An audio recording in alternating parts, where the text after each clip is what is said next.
All right. Hi, everybody. Welcome back to another episode of Spilling Tea with the G's. Again, I am Nick Galarakis, along with my brother Steven Galarakis. We are two-thirds of the G brothers.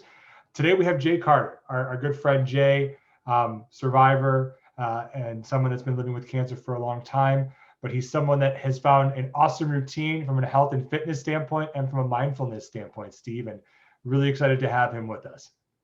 Yeah, Jay is he's a really wonderful person. I've known him now for 4 or 5 years, and he's someone that he inspires the cancer community. He's a wonderful guy. He's a kind person, and he goes about his life in a way that I think we all wish that we could, And so getting to talk to him today is going to be just a wonderful experience. Yeah, definitely. So be sure to sit back, relax with this one with Jay. No pun intended. Consider the mindfulness stuff going on here. Had to throw in a cheesy dad joke. But seriously though, enjoy Jay. He's wonderful. As Steve mentioned, he speaks across different adolescent young adults conferences, both in person and digitally, one day in person again. But enjoy Jay, and hopefully you can get some good out of this when it comes to being more mindful and healthy when it comes to eating as well. Enjoy, everybody. All right. So again, Jay, thanks for joining us and Spilling Tea with the G's. So let's jump right in. Like we talked about, we wanted to get you on here. We know how important wellness, health, and fitness is for you personally. So let's kind of start there. Have you found a routine that you'd like to try to jump into? Is there something specifically on a day-to-day basis you like to do for your own personal self? Yeah, definitely. So first thing I do when I wake up in the morning is I meditate for 30 minutes. That's how I kick the day off. One of my teachers said, you set the tone of the day by what you do in the first 30 minutes. And so I meditate. And after that, I work out. So I usually wake up around 5:30 and then I work out around 6. And my workouts are varied. It just depends on the day and, the season, really. Like in the summertime, I was over at the lake riding my bike and rollerblading. Not sure if you guys saw those photos on Instagram. Yeah, but now the weather's a little bit cooler, so I've been doing a lot of in-home workouts, especially with the pandemic. So, I have dumbbells, resistance bands, and just recently this past week, Apple Fitness Plus launched. And so I started doing those workouts on my Apple TV. So I change it up. I like to be spontaneous a little bit. Nice. Yeah. Well, I have a feeling we'll be touching on the rollerblading because I'm so jealous that you're actually rollerblading. As much as some people thought I was probably going to make fun of you, but I was not going to make fun of you for rollerblading. I think that's fantastic. I had a lot of people make fun of me, so I was like, it's a great workout, so whatever. Yeah, exactly. Yeah. And one thing I think that'd be really important here, Jay, is you're talking about wellness and fitness. Can you actually talk about your diagnosis a little bit so people understand, where you're coming from on the cancer side of things? We know that health and fitness is important to you, but it's specifically important to you. And I just want to understand your diagnosis, if you don't mind, and how it led you to this. Yeah, definitely. So my background is in kinesiology, and before being diagnosed, I was finishing up school, and I was an athlete, always been an athlete my entire life. And so health and fitness has always played a huge role in my life. And so being diagnosed sort of took that all away. I was diagnosed with chronic myeloid leukemia, and I went through a stem cell transplant, chemo, and all that good stuff. And afterwards, I was left with this body, this person looking in the mirror. I didn't know who I was anymore. I was 70 pounds overweight from the steroids. I'm not sure, Stephen, you have experience with I have some experience, not that much steroids though, just a little bit, but yeah. Yeah, like up all night, like 4 a.m., can't sleep. What am I going to do? Eat an entire pizza and a pint of ice cream, and that's every single night for months, right? So I get out of cancer, I'm in remission, but I'm 70 pounds overweight, and I just don't recognize myself. And I talked to my doctor. I said, what can I do? I wanted to get back in the gym, and he said, no, it's probably not the smartest thing to do.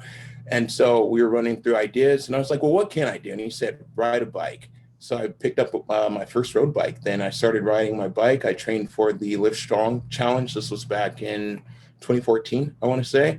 And I made it 65 miles before dying. Wow.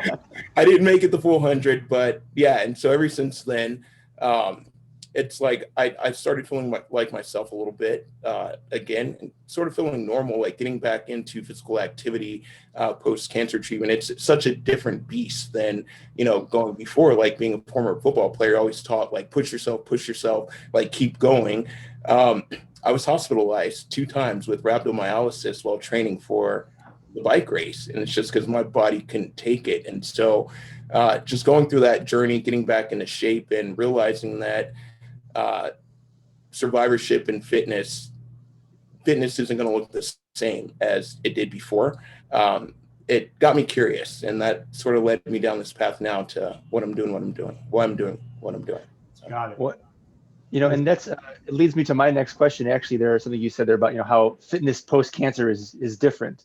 Yeah. You know, so I guess my question for you now is, what is something that you could do before that you can't do now, whether it's intensity, or is there specific workout exercises that you have to avoid or modify?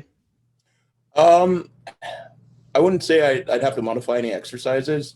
In the beginning, it was a little challenging. I had a ton of scar tissue in my arms from being poked all the time. And so doing things like upright rows or even dumbbell curls, like I could just feel the scar tissue tearing apart. I'm not sure if that's the correct term, but, you know, it's just like popping, clicking, and it didn't feel good, you know. And another thing too, I can't push myself as hard for as long either. Like I end up hospitalized with rhabdo. Another thing too, my doctors are a little worried about is making sure that I breathe properly while I'm lifting heavy, like doing heavy deadlifts or squats or something like that. Apparently, I can have an aneurysm or a stroke or something from holding my breath improperly.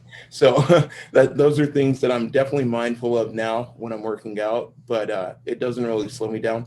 So, yeah. Wow. Yeah.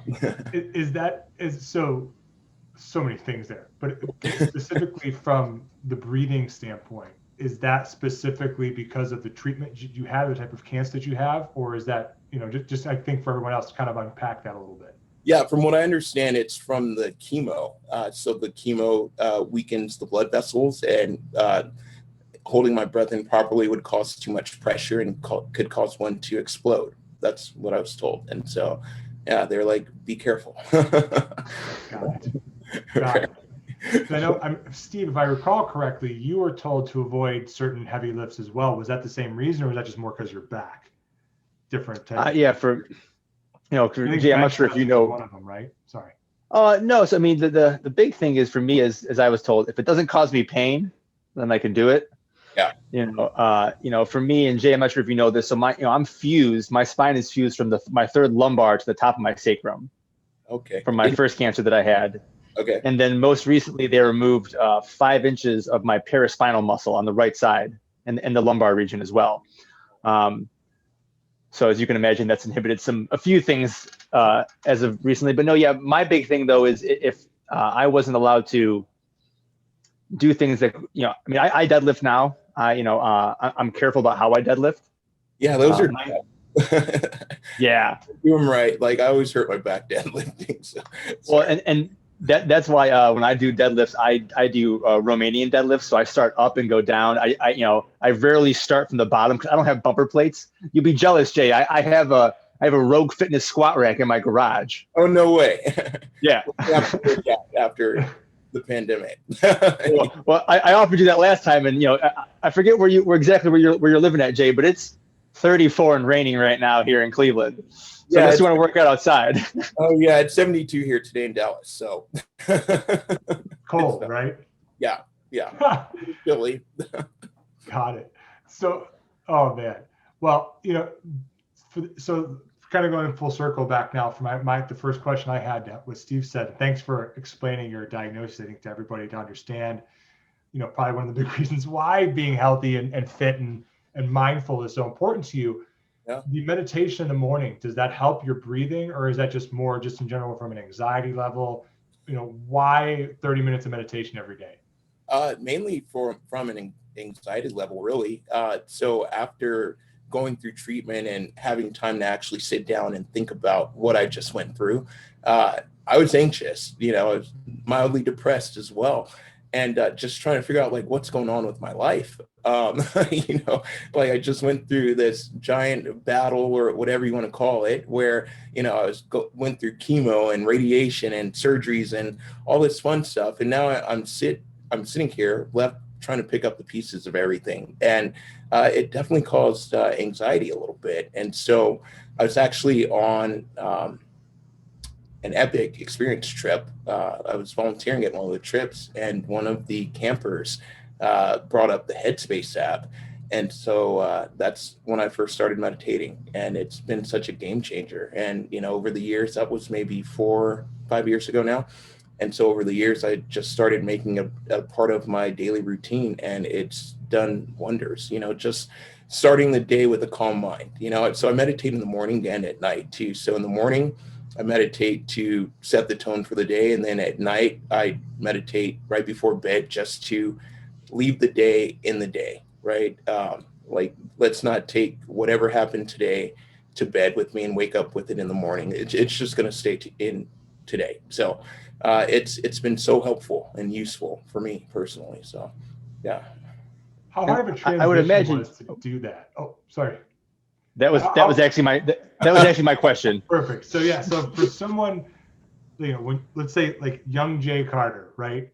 How long did it take you to actually get into that routine? Was it difficult? Did you find it easy? Oh no, it was tough because my mind is always going a million miles a minute, right? And so just sitting down and taking that time to be still and be quiet and sit with your thoughts, like that was tough.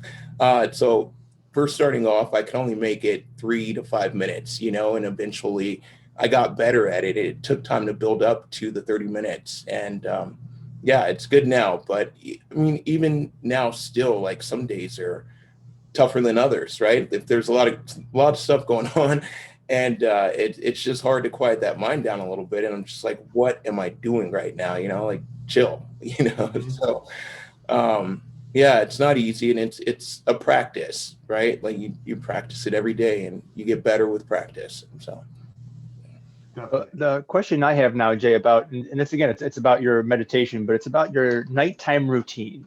Yep. Because I know that for a lot of us, anybody, forget even if you have cancer, that it's a hard thing to get into a routine, especially at nighttime when you have a busy day. You want to use all your day to its maximum potential and every minute you can. So how do you, when you have a busy day, how do you, make sure that, obviously you have routine now, but how do you make sure that you have that time to do what you need to do for Jay Carter? So this is a good one. It's one I'm still working on also. There's a new bedtime app that was released with iOS 14, and basically there's wind down time on your phone. And so you can set the time you want to go to bed. These are for iPhones. And you set the time you want to go to bed, and 45 minutes before that, it'll put your phone into wind down mode. So basically to unlock your phone, you have to tap through the, notification saying, it's bedtime, like turn off your phone, basically. And so that helps out a lot because 45 minutes before bed, like all my screens are off. And I'm just preparing for bed. And this is something that I really struggled with. I had insomnia for a while after treatment as well.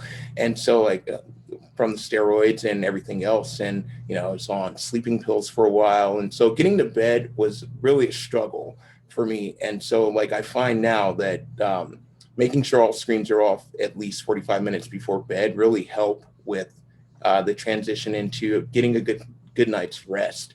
And yeah, but sometimes, it's tough. There's a lot going on every single day. And so that's why, I start my day every morning at 5:30, and I try to make sure everything fits in the day. But I do have my list. That's another thing too. I have lists. So I write down the 6 most important things I have to do every day. And I knock out that list. And if something comes up that's not on that list and I can't fit it in, I just don't do it. There's no time. And so it comes down to, for me, having enough time means making sure I get done the most important things of the day, I guess. So. It sounds like you set some really good boundaries for yourself. Yes, I have to. I contract work in tech and graphics, and Especially now with the pandemic, people are constantly hitting me up like, oh, we need this, we need that. And it was never like this before. And back in April, I was working, I found myself working from 7:30 a.m. in the morning to 11 p.m. at night. And I was like, this isn't sustainable. I was barely sleeping. I can't do this to myself. And so it was then when I had to set those boundaries. And so far they've held up pretty good. Yeah. So I'm glad you brought up boundaries, Steve. Jay, do you think the boundaries, not just with this, but just in general and changing the healthy side of your life, has that been a big part of it? I'd say changing, it's created routine, right? So I'm not sure if you guys know, back in October of 2018, I started the, what was it? Drawing a blank right now, but it was a a weight loss study for cancer survivors put on by UNC Chapel Hill, impact study. That's what it was called. And so at that point, I was heavy again. This was 4 years post transplant. And I was back up to 293 or something like that. So I kind of let myself go. This was after my second relapse. And I realized that I needed to do something to work on my health, and I needed a little bit of help because I couldn't do it by myself, right? And so I joined the study, and the study was great. They gave us a lot of info just on the importance of staying active even after treatment, and giving us guidelines on how much physical activity to get per week, how many steps to get per day, dieting advice and things like that. And so getting into that routine forced me to create a routine for the rest of my day as well, because I realized I couldn't get the rest of my day done if I had to do like this workout stuff before. And so that's when the early workout morning started, and yeah, it kind of took off from there. And yeah. Cool. So that was 2018 that study was done, right? Yeah. Yep. How would you say was that your kind of your second turning point in 2018 to have a more healthier lifestyle? Sure, definitely that was the turnaround. Really, I lost 70 pounds again on that study from 2018 to 2019, and since then I've lost, I think, 40 more pounds. And so that was the kickoff point for me being healthy today. And it's been a game changer. I love that study. I love them. I still work with them today. I'm one of their community advisory board members. And so just spreading the word, and hopefully others join too. So that's awesome. Yeah. Do you think let's take someone who's, kind of where you were 2-3 years ago, right? Having weight issues or even mindfulness issues. What would be the advice you would give to someone just kind of trying to figure things out? Is it something along the lines of finding a group to kind of go together with, or is there something else that you would recommend? This one's a little tricky. I would say you have to find what works best for you, because everyone's so different. And depending on their situation, like cancer is a tricky one too with fitness, because like everyone's at different stages, and they've had different surgeries or different treatments that have left them in different states. And so the first thing I would say is check with your doctor to see what's okay first, and then try to find a routine that works with your current situation. And it could be something as simple as walking down the block for 20 minutes a day, or however long you can make it. But finding some way to incorporate physical activity into your daily activities is a good place to start, no matter what sort of activity it is, basically. Yeah. Awesome. So for healthy Jay Carter, the question I have now is, what's your favorite cheat snack? Brownies. I love how there wasn't even a hesitation there. No hesitation at all. Like, I'm a sucker for brownies, and I'd have to watch myself because those are my weakness, and I can eat a whole pan if I let myself. So, some days you just have to have a cheat day, and my cheat days consist of brownies and pizza. Take it back a little bit. Cheat days are okay. They're needed, right, to keep going. Yeah. Would you say that was a good one, Steve? Would you say from a diet standpoint, right? Let's kind of flip it to the eating side of things. What obviously eating healthier, right? That's always like the easiest comment there. But for you, how are your eating habits now? Is it more of like the smaller meals throughout the day? Is it bigger meals? How does that go for you? So smaller meals and less frequent too. So I fast half the day basically. I'll have dinner around 6 or 7 p.m. and then I won't eat again until the following day around 1 or so. And that's helped a lot too.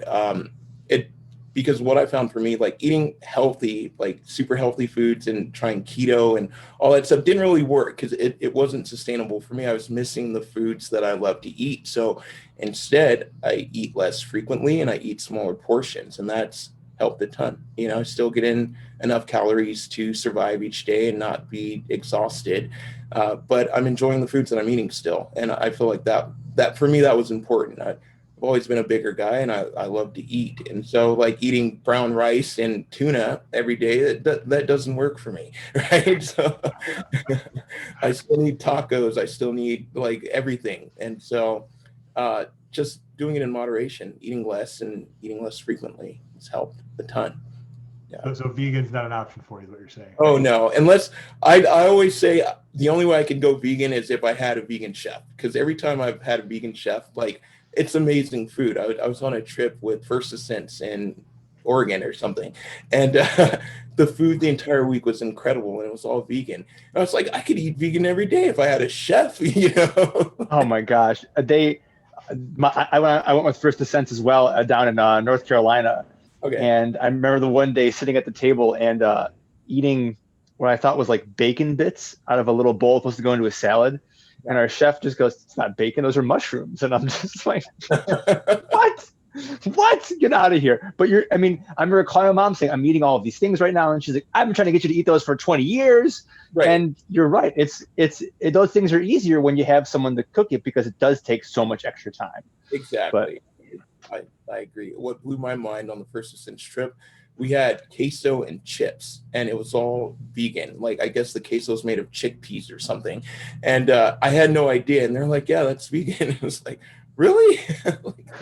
It's crazy. There used to be a restaurant in downtown Cleveland. Steve, the name's escaping me right now, but it was all vegan as well. And they actually had what's called a chicken quesadilla. Okay. If you didn't know it was vegan, you'd have no idea. Like it was like the way that they cook. I think it was some sort of tofu, and like the way they got it to be like chicken, basically, it was just mind blowing. But again, like you said, the cheesiness, like from your chips and queso, just blows me away. It's like, wait, what? Yeah, it's pretty wild. But I'm glad you said that too, because it's like if you had a chef, right, you could totally do it. My wife and I tried to go vegan. I don't even know, like not even full blown vegan, but like a few days a week, just trying to change it up. It's so hard. It's tough. It's time consuming. Yeah, time consuming, and it's tough to. Yeah, any changes like that are so difficult. I'd make like some modifications now. Like if I'm having spaghetti, I'll do like spaghetti squash instead of like the actual carbs, or like I'll do cauliflower rice a lot instead of regular rice. But like full on lifestyle food changes. Like it's a lot of work. Well, and the one thing that I found too is, it's there, as you said, there are those things that you love to eat, and we all have those comfort foods. And a lot of times, for me, those comfort foods revolve around meat. I love chili, I love stews and all of those things. So for me, it's been this, it's trial and error when you cook. And a lot of people, they're afraid to make mistakes, I find, when it comes to cooking, because, you want your food to taste good. You don't want to waste, your food that you have. But I have actually been able to recently make vegetarian chili, and because of like that, it's been a game changer for me, because here I can make something that I like. It tastes like the chili that I make normally, but is way better than having the red meat and all that kind of stuff. But but again, it takes a lot more prep. I'm cutting a lot more things up. It's instead of taking 40 minutes, it takes an hour and 5 to do everything that I want to do. And that's, when you're busy, or like you guys, Nick, you have a 10-month-old child.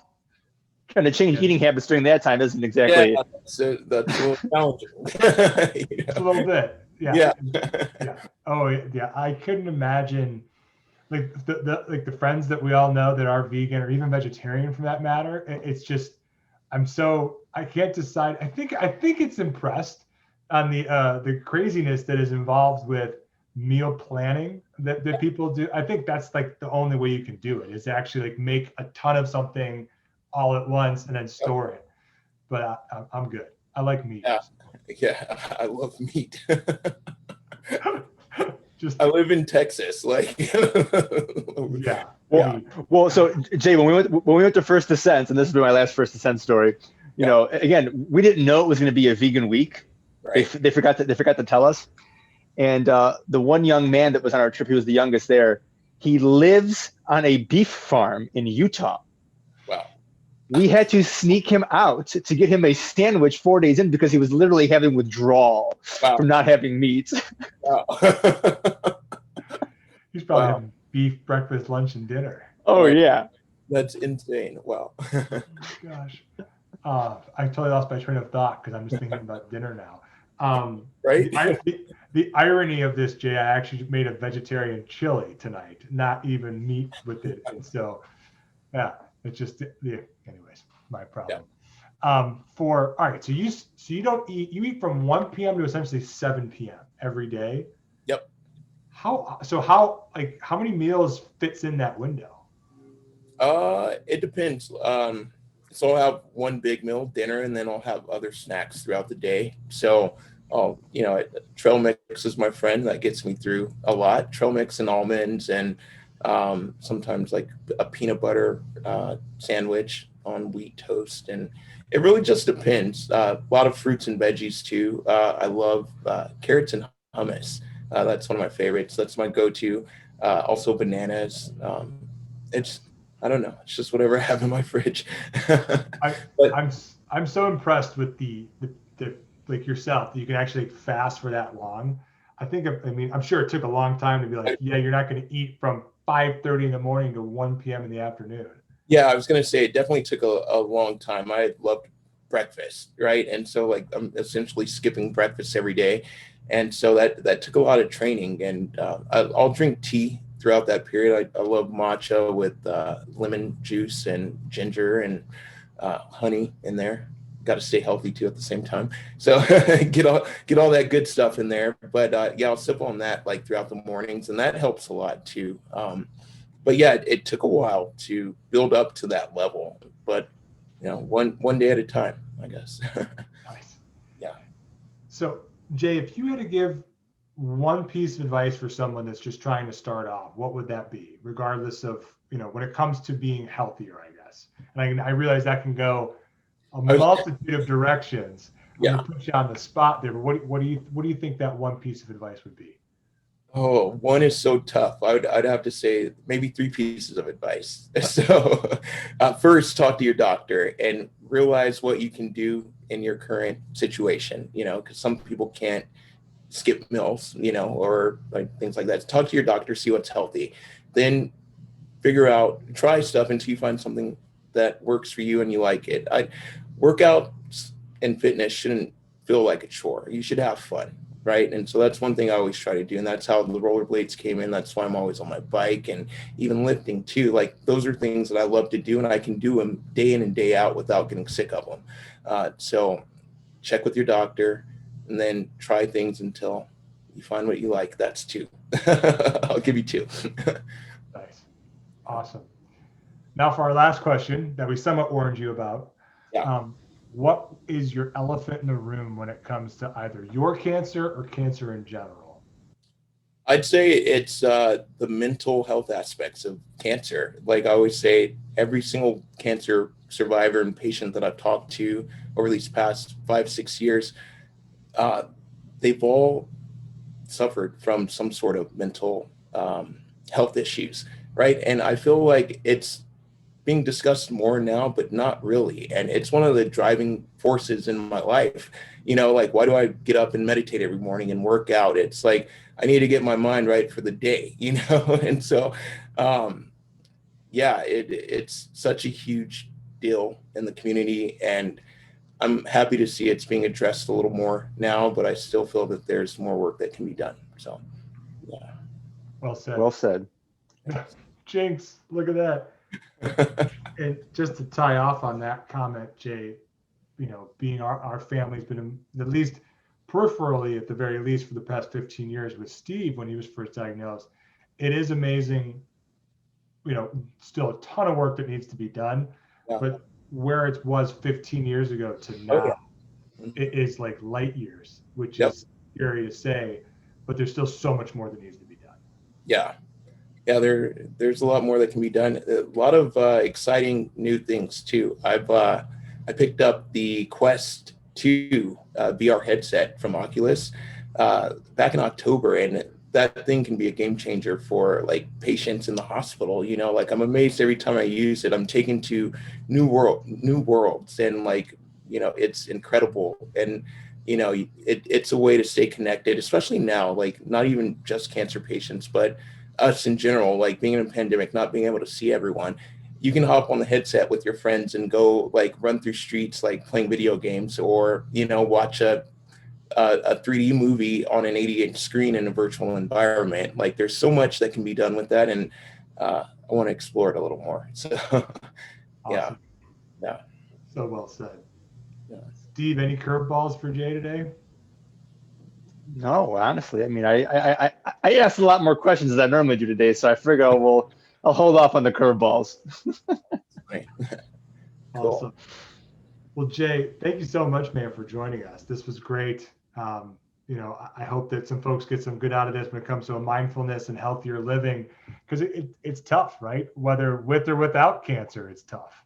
Yeah, that's what I said. Everyone's doing something, and mindfulness and fitness can go a long way in helping you get through whatever you're going through. So yeah, thanks for having me, guys. I really appreciate it. This has been fun. So absolutely. Yeah. Thank you so much, Jay. This was awesome, man. Yeah. Thank you. Thanks, Jay. Thanks.